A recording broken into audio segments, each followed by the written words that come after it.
Don't we get the clapperboard?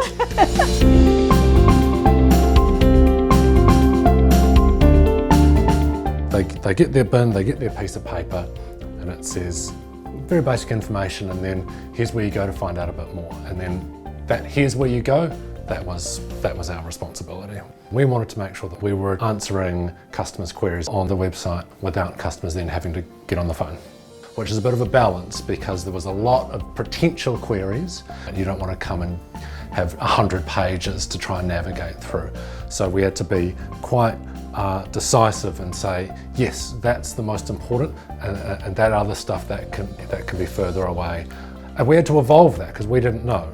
We did a little bit of research and had a bit of an idea, but we were guessing, and so responding to feedback was a big part of what we did. Customers who said to us, I couldn't find information about whether I could put coconut husks in the bin. Aha! Coconut husks. We've had 5 people ask us about coconut husks. Let's chuck coconut husks in. We've seen daily hits on our website pages of 2,000, 3,000, 4,000 a day. So we know that those people are finding the information about the service.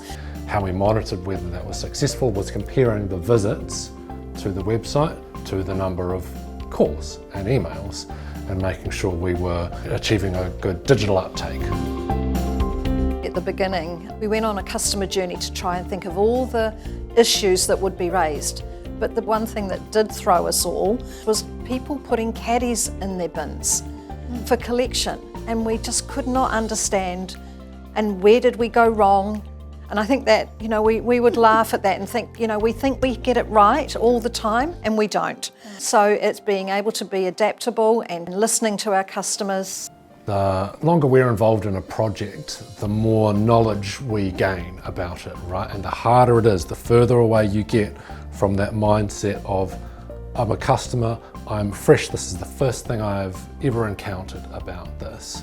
And so we had to keep pushing that customer empathy button, keep drawing ourselves back into that mindset of, I know nothing about this, imagine what that's like, and then imagine what I would want to see and how I would want that information organised so that I could find what I was looking for first time.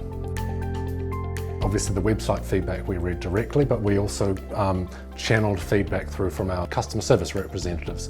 We made sure they had an avenue that they could reach out and let us know, hey, a lot of customers are calling us about this. And then we would talk to our other colleagues in related sorts of areas like comms and community engagement. And then that channel went right up to the experts who could actually answer some of those questions. And then straight back down, website updates, bulletins to customer service representatives. That loop functioned really, really well. People were confident, people were empowered to make decisions and to get outcomes fast. There was a lot of positive feedback. And the one thing that stood out for us, and I shared it with the team, and they were just elated.